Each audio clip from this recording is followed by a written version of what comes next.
Bueno, ¿qué tal, gente? Sean bienvenidos una vez más a un video en este canal. Pues hoy estamos aquí con la continuación del curso de Docker. Si no te has visto las primeras partes, pues en la descripción o aquí en las tarjeticas te estarán apareciendo para que primeramente entiendas toda la parte teórica de Docker, porque va a ser fundamental para poder entender todo lo que vamos a hacer ahora. Ya que ahí estuvimos explicando qué es Docker, por qué utilizarlo, cómo funciona internamente, qué son los contenedores, las imágenes, los volúmenes y demás que vamos a estar utilizando en esta guía práctica de Docker. Bueno, sin más relleno, sin más texto, vamos a lo que vinimos, la parte práctica.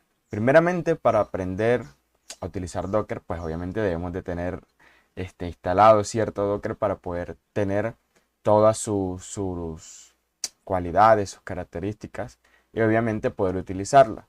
En este caso, si estás en un sistema Unix, en este caso Linux, podemos utilizar solamente el motor o el engine de Docker, que pues simplemente tendríamos ese daemon, ¿cierto? Que nos permitiría pues hacer todo lo que necesitamos, que lo haremos a través de la línea de comandos de Docker. Entonces simplemente con tener el motor de Docker instalado, pues ya nos serviría. Entonces lo ideal sería ir a la página oficial de Docker Engine, ¿cierto? Y simplemente, pues aquí nos dice los prerequisitos y demás. Pero acá como tal, si seguimos bajando, pues nos dice si ya tenemos instalado Docker anteriormente o tenemos algunas versiones, ejecutamos este comando y así nos evitamos tener conflicto. Luego aquí ya tenemos el primer paso utilizando apt, que básicamente es agregar a los repositorios pues la parte de Docker y luego pues comenzar a actualizar nuestro repositorio y luego sí comenzaremos a instalar los paquetes de Docker que son esos plugins como el Docker Builds, el Compose y demás, y simplemente es ir copiando y pegando. Y acá pues ya nos dice si tenemos Docker instalado y queremos verificar que eso sea cierto, pues podemos hacer esta parte. Aquí nos estamos dando cuenta que tenemos sudo docker, ¿cierto? Para nosotros evitar esto, primeramente nos vamos al final y nos vamos a donde dice siguientes pasos. Continúa con la instalación de para Linux y vamos acá, ¿cierto? Y acá nos dice que manejemos Docker como un usuario no root, ¿cierto? Pero lo que tenemos que hacer nosotros es crear el usuario, el grupo de Docker, que aquí le estamos diciendo con group add, que nos cree el grupo de Docker.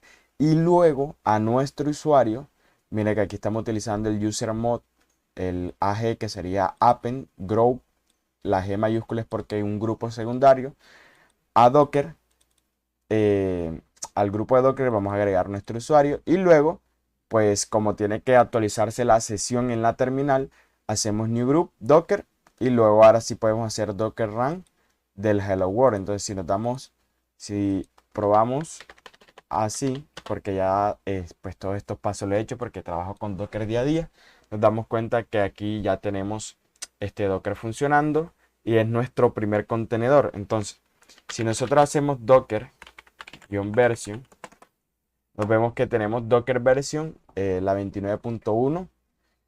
Y si hacemos un Docker info, pues aquí nos da toda la parte del Docker Engine, ¿cierto? Que tengo la versión community, la versión 29.1 y demás. Entonces, nuestro primer contenedor real es este, que sería el contenedor de Hello World. Es nuestro Hola Mundo, pero en Docker. ¿Por qué utilizamos esto? Porque con esto vamos a entender toda la teoría que explicamos en la anterior sesión y ya nos vamos a dar cuenta. Entonces recordemos cómo trabaja Docker, ¿cierto? ¿Cuál es el papel como tal de Docker? Entonces, nosotros lo que tenemos aquí es Docker Run de Hello World. Como yo les mencionaba en la teoría, cuando hacemos el run, nosotros lo que estamos haciendo es que al mismo tiempo estamos haciendo un Docker pull. ¿Por qué? ¿Por qué? Nosotros primeramente hacemos Docker run y el nombre del contenedor. Como esa imagen no existe, Docker Vigerto, Docker viene, encuentra este Docker Run, se envía a través de la API, llega al daemon. Cuando llega el daemon dice, esta imagen está en local, es decir, en el local. No está. Entonces voy al registro, la traigo, la guardo en la imagen local para una próxima instancia y creo el contenedor. Luego que creo ese contenedor, ejecuto el binario, ¿cierto? Y luego el contenedor termina. Por eso enseguida pues nos pasó a esto. Esto nos da a dar o nos muestra cómo Docker es efímero, ¿cierto? Porque si hago un Docker PS, veo que ya no está corriendo. Pero si hago un Docker PS -a, vamos a mostrar aquí. Vemos que aquí está el Hello World, que pues ya se salió del contenedor y se creó hace 3 minutos, ¿cierto? Entonces ahí nos estamos dando cuenta que el contenedor es efímero, teniendo en cuenta la teoría que un contenedor, como nos dice la documentación, es una pieza estandarizada de software que permite empaquetar, ¿cierto? Lo que serían todas las utilidades, librerías, binarios, ejecutables y demás que necesitemos para que nuestra aplicación funcione. En pocas palabras, Docker lo que nos permite es crear entornos que sean portables y estandarizados para eliminar eso de que en mi computador sí funcionaba y luego lo pasé y ahora no funciona, ¿cierto? Entonces ahora pues ya tenemos esta parte aquí. Ahora vamos a probar con otro contenedor. Vamos a limpiar aquí. Vamos a utilizar una imagen de Nginx, ¿cierto? Este servidor web que nosotros podemos utilizar. Tenemos un Docker. Recordemos que para traer las imágenes es con Docker Pull. Entonces hacemos un Docker Pull y de nuestra imagen. Aquí en caso práctico vamos a utilizarlo sin tag, ¿cierto? Pero una recomendación que les doy, vamos a buscar aquí Docker Hub. Vamos a buscar aquí. Y mira, vamos a ir a la parte de Nginx. Como vemos aquí tenemos los tags.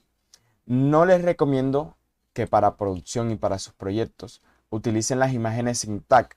¿Por qué dirán? Porque cuando se dejan sin tag siempre va a traer la layers. Pero si no existe la layers, eso les va a dar un error. Además, en caso de tener la layers y hagan una actualización y ustedes vuelvan a utilizar eso en un su Docker Compose, no sé, vuelvan a descargar esta imagen que digamos que crearon un Dockerfile, crearon la imagen, la subieron a Docker Hub.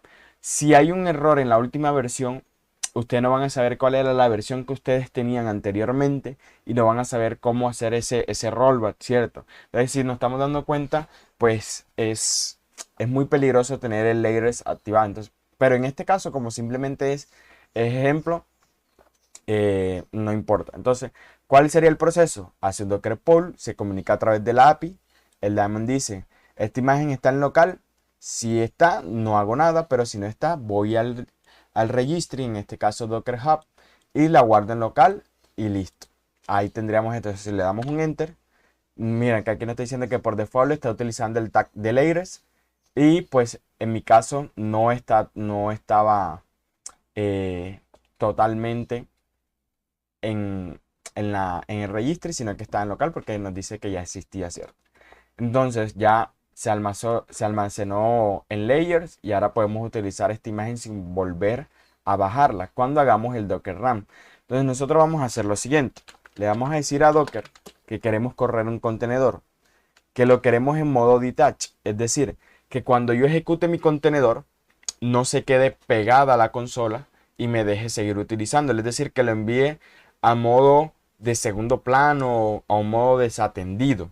Luego le vamos a dar un nombre a nuestro contenedor, que en este caso va a ser un web server, ¿cierto? Y le vamos a pasar el puerto. Le vamos a decir, los puertos son el de mi ordenador y el puerto del contenedor. Entonces le voy a decir que quiero que mi ordenador escuche el 8080, pero que lo mapee al puerto 80 del contenedor. Y por último le voy a decir que utilice la imagen de Nginx. Pero además de esto yo puedo hacer y resumir estos dos Entonces le digo, le paso esto junto, el detach y el puerto, y le doy un enter. Cuando yo le doy un enter, automáticamente vemos que nos devuelve un ID. Entonces yo puedo hacer un docker ps, ¿cierto? Y aquí estamos dando cuenta que tenemos el docker ID, la imagen que estoy utilizando, qué comando estoy utilizando, en este caso el entry point de Nginx, que es la edad de lo creado, el status que está arriba hace 8 segundos y los puertos que está mapeando del 8080 al 80 del contenedor y el nombre pues que se llama web server. Nosotros ahora podemos hacer un log, ¿cierto? De qué está ocurriendo o de qué ocurrió, porque este no es en tiempo real en ese contenedor y nos estamos dando cuenta que el proceso de Nginx ha empezado. Pero si yo quiero mantenerlo en tiempo real, yo hago un docker logs -f de follow, es decir, de que siga los logs del web server, y ahí pues estamos viendo que todo lo que yo haga luego va a estar ahí. Entonces yo puedo ir acá y decir un localhost del 8080,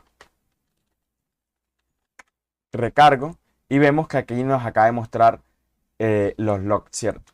Aquí nos dice bienvenido a Nginx. Entonces ahí tenemos nosotros básicamente cómo seguir los logs. Esto sirve con cualquier tipo de contenedor.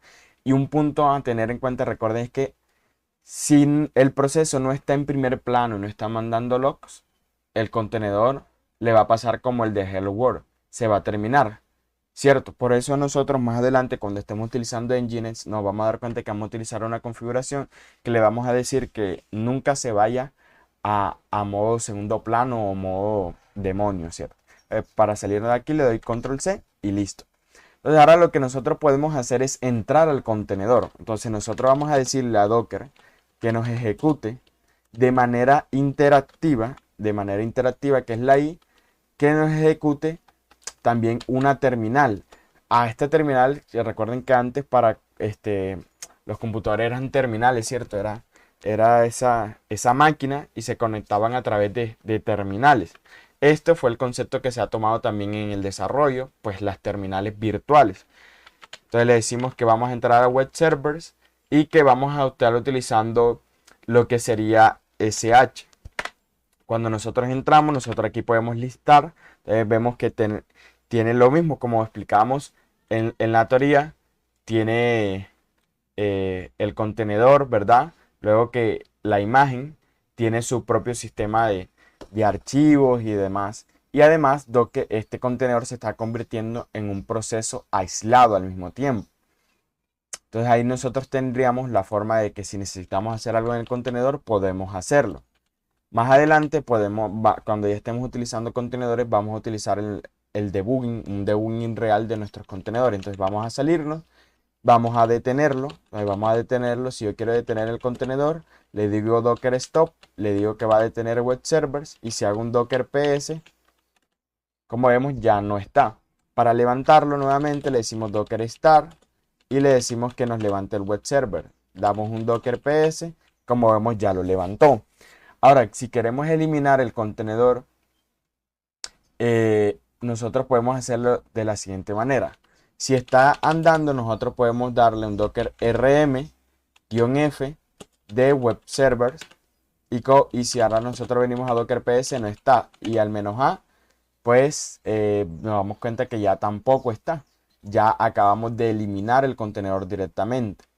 Entonces ahora vamos a docker image, ¿cierto? Vamos a docker image, es la manera de listar nosotros las imágenes. Como vemos aquí yo tengo un montón de imágenes, ¿cierto?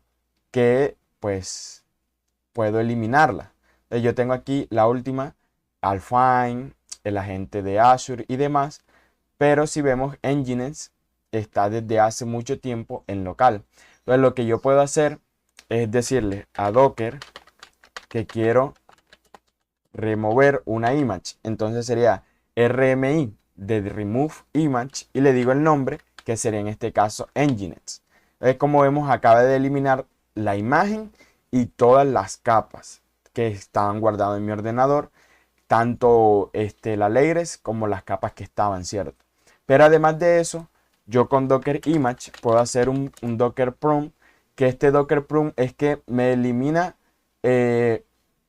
todo lo que sería las imágenes que no están enlazadas a un contenedor o que no tienen una información valiosa. Porque si nos damos cuenta, le decimos docker prun aquí, nos damos cuenta que nos dice que remueve todas las imágenes.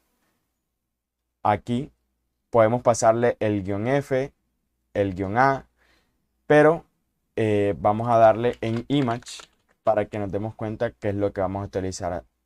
Nos dice que el prune remueve todas las imágenes que no están siendo utilizadas y que además de eso nosotros podemos liberar espacio, ¿cierto? Y cuando le pasamos el guión A, remueve todas las imágenes que no tienen una referencia a un contenedor. Es decir, que yo descargo una imagen, nunca la enlace a un contenedor y como quiero liberar espacio, yo pues sinceramente simplemente hago un guión A y en base a eso pues ya libero espacio de las imágenes que no estoy utilizando.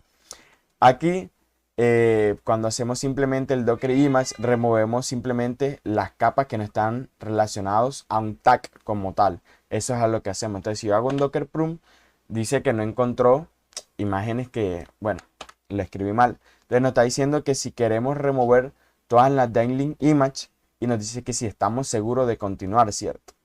Aquí simplemente vamos a eliminar las capas. Entonces, las capas que no están colgadas, ¿cierto? Entonces, si yo le doy que sí, como vemos aquí nos dice que está eliminando las capas de esas imágenes. Si hago un docker image otra vez, vemos que aún siguen las imágenes, ¿cierto? Siguen las imágenes. Pero si hago un docker image y le doy el prune-a, que voy a eliminar todas las imágenes que no están siendo referenciadas por cualquier contenedor, es decir, que están colgadas, pues yo simplemente le doy un enter, le digo que sí y pues tengo que esperar que él finalice. Y como vemos, acabo de liberar 4.8 GB, casi 5 GB de imágenes. Y si hago un docker image, vemos que se redujeron porque eran imágenes que no estaban siendo referenciadas a ningún contenedor. Y en el próximo capítulo vamos a estar profundizando en comandos de Docker que nos van a servir en todo esto. Entonces, esta es como una guía para nosotros empezar con Docker. Y ya luego, pues, que pasemos a los comandos, vamos a pasar a los Dockerfile y luego a los contenedores. Espero esta semana grabar otro video también. Por ejemplo, el de los comandos de Linux y también el Dockerfile. El Dockerfile inicial, lo mínimo que necesitamos para poder ir avanzando y llegar pues al punto de hacer imágenes multicapas, imágenes muy livianas, con seguridad y demás como lo requiere pues las buenas prácticas. Así que sin más, nos vemos en un próximo video y espero que les haya gustado.